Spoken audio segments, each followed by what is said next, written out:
This is going to be a fun ride and I cannot wait to start. Well, hello everyone. Welcome back to my channel. This is N.E.R.V speaking and I finally adopted an intro. Yay! Today I want to try out something new, something that I love and that I may or may not continue depending how it goes. You might be seeing the length of this video and thinking, N.E.R.V, why is there a lengthy speed paint? Does it have to be that long again? What is this? Why are you doing this? Why are you like this, my dear? Well, don't you worry, because this is going to be a topic where I don't need to add music in order to compensate for the length. Hopefully. Why?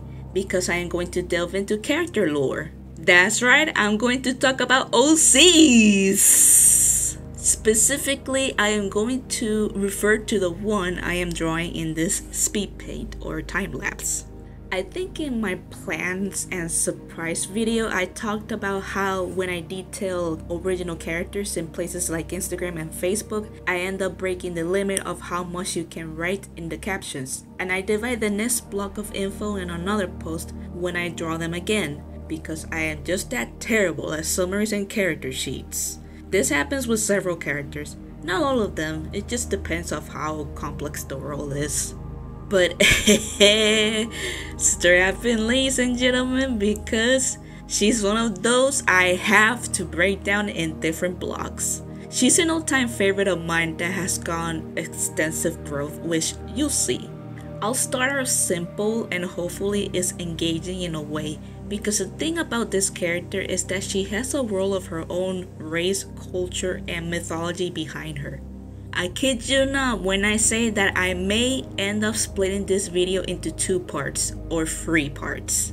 For this one, I will focus more on who she is and how I built her up, and in the future videos of this character, we'll dive deep into the rest of the world. And very quickly, I want to say that this is a video I made back in October of last year. But I put it on the shelves for the one that took me literal months to do. This one luckily survived, yet I redid it anyway because I wanted to improve the editing. So legit, I thought long and hard about doing this, but I believe it's much easier to digest character information in video format than writing blocks and blocks of text that may or may not be read. So without further ado, let us begin! Let's start with the most important thing, name. Okay, right off the bat I am going to make a disclaimer. I do not know how to speak Icelandic, Old Norse, Faroese, or Old English, though it will be cool. I don't know how to pronounce Icelandic names properly, but this is how her name is written. I know, I too question myself why I had to put such a complicated name to a character knowing that I will butcher the pronunciation. Well, I pick and search first and last names carefully. I depend a lot on etymology because that's one of the tips you get when writing. Pick and choose names with meanings that fit your character. So a fun fact, I studied comparative literature and I took a lot of medieval literature classes. That was the time period I focused on the most. In one of them we read Beowulf in Old English. In reality I read it 3 times. And they taught how to pronounce the Eth and Thorn. The Eth is pronounced like the TH as we know it, but with a bit of a buzz. I will drop a link below of how it's said. So if I am not mistaken, the way you say her name is Ísfríðr. But for the sake of everyone, I am going to be saying the anglicized version, which is Isfrid. But keep in mind throughout the video that her name is Ísfríðr. I didn't come up with this name in the beginning. I created her between 2014 to 2015 and I named her Ísmey by that time. By then, I knew nothing about Norse mythology, Nordic culture, names, and such. I wanted to give her a name that started with an I, and I liked Ismen. I thought it was a beautiful name, and it fit too because it means knowledgeable in Greek, and she's a curious person. However, the problem was that she lives in the north, in a very cold alpine region. It made no sense for her to have a Hellenistic name while being, Nordic. though I kind of abandoned her character because while she had a strong backstory, I didn't have a direction for her. Plus, I realized that Ismen is ill-fated, so I removed it and she was nameless throughout the hiatus.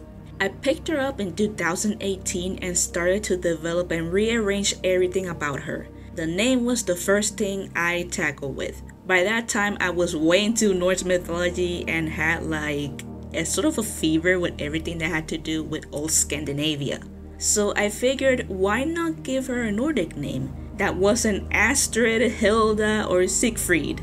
And thus, after a long search, my winter child was baptized with Ísfríðr, or Isfrid. I think it's one of the most beautiful Old Norse names I've come across. The meaning is simple and y'all might find it a little corny too, but Is means literally ice. Frid has two meanings. It can either be beautiful or peaceful, which hey, it fits her even more once I go over her backstory and such, but yeah. Which I will go ahead and say that after I changed my character's name to Ísfríðr Agnesdóttir, I also changed her family's names. I changed her father's name from Alistair to Agnar. Her mother was named Gwyneth and I shifted it to Geithir. And her older brother's name was, I think, Jordan. Yeah, I know, I was horrible with names, as you can see. The one that made the most sense was Gwyneth, at least. I had to scratch that. He went from Jordan to Jofker/Scully. And that was basically the name part. Okay, that was a lot of info, so what about her age? Well, I always said her to be between 17 to 21 years old, or youth, because similar to Nordic culture where ages are measured by the amount of winters you live through, in her culture, age is measured by summers. But trust me, as you can see, it doesn't look much like a summery place. Canonically though, she is 20 years old. Speaking of summers and winters, this brings me to the next two topics, race and abilities. Race! Okay, buckle in because this is where the lore and world building gets funky. So Ísfríð comes from a race known as the Valkans. They're a mixture of humans and an ancient race known as the Volsungs. The Volsungs were nature deities, lesser than the gods but higher than the elves in hierarchy. Each Volsung was a manifestation of nature and magic. There were 8 in total, which constituted the elements of the world: water, fire, air, earth, thunder, ice, light, and darkness. But only the first 6 were the ones that basically mingled with humans.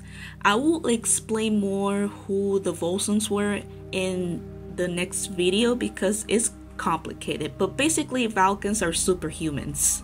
They strictly live in the mountainous realm known as N.E.R.V. They're known to be formidable warriors, monster hunters, and dragon slayers. They are stronger than the average human and can resist extreme conditions, generally the cold. Most don't fare well with the heat because N.E.R.V is located in the far north. Anyways, appearance-wise, they look like you and me, basically. But they're distinguished by their strange eye colors and the tattoos on their faces, which I suppose you can see them in Isfrid. All Valkans have a distinct emblem on their foreheads, marking the clan they belong to. It glows when they use their powers, but despite being humans, they're regarded otherwise by humans themselves, mostly out of fear and prejudice. Valkans are infamous for their rage, brutality, and their magic because warrior race. Valkans do have a certain state unlike the Berserker rage. They respect creation. Everything for them has a soul. They're animist, so they refer to trees, plants, animals, and even weapons as he or she. Yes, I made them sound similar to Vikings, but no, they're not exactly Vikings, and they don't pillage because Vikings are basically pirates and explorers. They're not much of explorers or pirates, much less pirates, they're not. In fact, Valkans even steer away from humans because their interactions have been that bad. Well, Vikings in part had a bad rep because they were pagans. You know, we tend to shun and judge what we don't know. It's the same thing for them. Was Isfrid always established to be a Vulcan? Nope, that's the current version. I always described her as a barbarian. I know, the past me was bigoted too. But she was human in a sense. However, in the far north, it snows almost every year and the blizzards are violent. So I told myself, well, humans don't live in extreme weather like that. So I decided to make her superhuman, and it all went down from there. Now let's talk about abilities. So as previously mentioned, Vulcans are feared for their magic.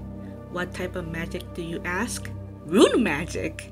In this universe, it is regarded as the oldest form of clairvoyance because it was passed down by the Volsungs. They're manifested through runic symbols, whereas the newer forms of magic are not. The biggest difference between rune magic and white/holy magic and black arts is that it is not found in individual but rather with the forces of nature. It's manifested from the outside through incantations, creating powerful and widespread spells. So it's not target specific and it takes a longer time, but it's stronger than any other magic since it's limitless in a sense. There are 6 clans related to the elements. Ísfríðr is from the Ice clan, therefore she can summon ice runes. She can also use fire and earth runes, but only in smaller quantities. In order to obtain it, you have to perform a type of one-person seance where you have to go into a death-like sleep where half of your soul leaves your body. There, in the quote-unquote dreams, you try to establish a connection with the Volsung you want to obtain magic from. The process can last up to days or months.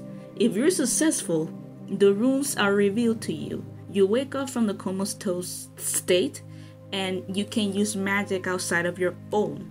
But while rune magic is more powerful and doesn't require training, it feeds on life force rather than mana, which is spiritual force. When you exhaust your mana, you feel fatigued and cannot use spells anymore. With runes, summoning causes physical harm to the user, so it requires rest for as much as the body demands. Overuse can lead to severe exhaustion, bleeding, and even death. Only Vulcans can use rune magic because of their genes and higher tolerance, but it still affects them negatively, so they rely more on combat. Out of the 6 clans, Isfrid is the only Vulcan that can use 3 runes instead of 1 or 2. Compared to her brethren, she's not as physically adept. In fact, she is rather small.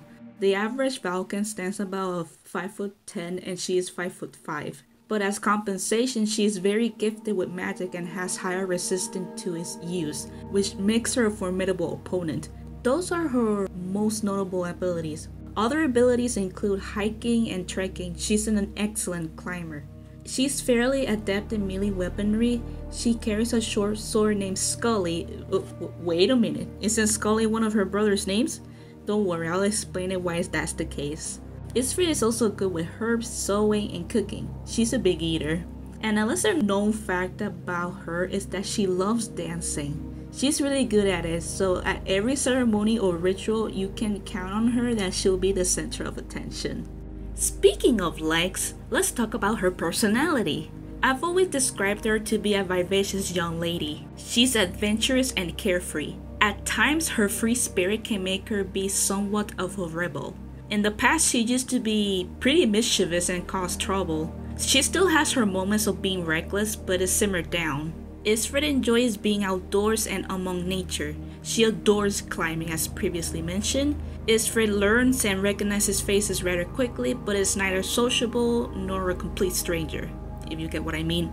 It all depends on the impression that you deliver. She is also extremely curious. Everything that is new to her, she takes it with great interest, showing enthusiasm to learn anything that is unique. Though her vibrancy makes her act out of passion, especially when she is feeling cornered or overwhelmed. So in times of distress, she is impulsive and will do anything to get out of there, absolutely anything. Of course, without hurting people much. In spite of her spirited trait, Isfrid is naive because she takes interest in things so easily she can be impressionable. But she's not dumb or childlike. She can have a blushful demeanor though. I've barely altered her personality even years later. only that I made her be more mature and less collected than before. Also with a bit of more temper, as you can probably see. Last but not least, let's talk about her backstory. This had different versions to it. The names changed as well, except the mountains. It was always called Ísfríðr and will always be called Ísfríðr. Besides that, the beginning remained virtually the same. It's the ending that varied and the reason why I kinda gave up on her character until 4 years ago. This is going to be a bit of a read, so I will quote what I've written in regards to the latest version of Ísfríð's biography. So this is gonna be a story time, kiddos! So sit back and heed the tale. Ísfríðr was born in Fuimadane, a district located at the northern montane lands known as Ísfríðr. It is considered to be the world's end, as very few had dared to cross the chain of mountains. It is infamous for its great blizzards, monsters, and 6 clan of warriors. Hers were known to be the Rotharum, the Ice Clan, with her father Agnar as their leader. He and his 20-year-old son Jofgeir led a powerful army that conquered the rest of the territory. One day, when Ísfríð was 5 years old, a clash broke out between the Rotharum and the Keveneldufrin, the Fire Clan. Agnar's men won, however Jofgeir was killed in battle.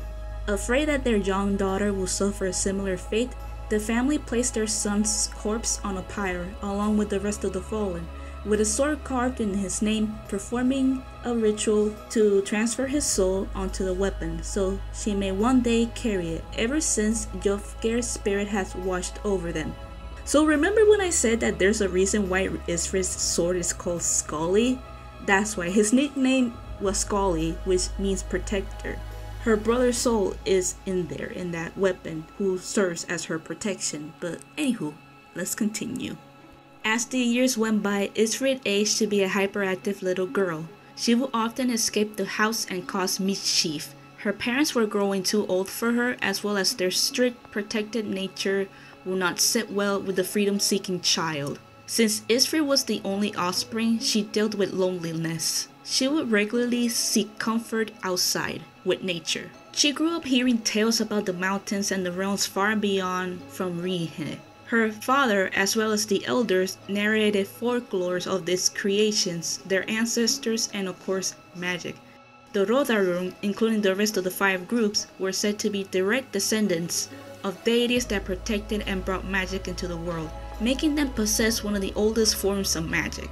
All clans shared in common the perseverance of their tradition, which the people of the lower realms saw them with distasteful eyes. Rune magic was considered forbidden, therefore they feared the mountain folks. Nobody were to cross the plains alone as well, much to Ísfríð's disappointment, as the people up there deemed Valkans as barbarians and persecuted them. That way, the clans maintained peace. Years later, a new enemy arose. It was not of unknown kinfolk, neither came from the chains. It came with the sole purpose to destroy and erase the mountain folk in its totality. The word barely reached and it seemed to appear out of nowhere. It eliminated the first settlements of a neighboring district, then disappeared. With her own located near the peak, many dreaded that a beast dwelling at the far ends of the mountains awakened, announcing the end of days for creation. With prospects of surviving clinging low, Ísfríð decided to carry her deadliest endeavor, change the tides of fate. She escaped one night, much to her family's dismay, and traveled southwest. With the soul of Jofgeir at her side, she embarked on a perilous journey in hopes to save her people. And that's her backstory. Yes, that was a cliffhanger ending of sorts. It is always varied on purpose, but I always established that she left her tribe to achieve something. In the beginning, there was no clear goal in mind other than she was a traveler, and that was it. But in the later versions, I added an unknown threat that makes her depart from all she knows and accomplish something big. Whether or not it's to kill a monster, that is left for interpretation, even to me.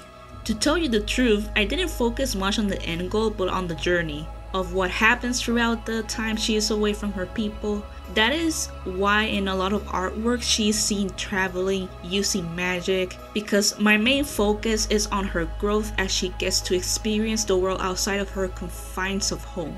Pretty much facing any kind of danger, including from her own kin. Oftentimes I debated if I could make a short, textless novel out of it, but since I have been more centered into building the world, then it hasn't been a reality. She's just one element out of an entire macrocosm. But Ísfríðr is an important one nonetheless. After all, she is the reason why there's even a dedicated universe for her, which I will elaborate in the next video. And god dang it, I thought this recording was gonna be longer. I thought I didn't have to use music in order to compensate for the time, but apparently I do. Apparently this video, my editing wasn't good enough, but oh well, I think you guys like hearing music, so here we go on another meaty commercial. Enjoy this break and I'll get back to you real soon.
Why, hello there, welcome back. This is where I shall conclude this part.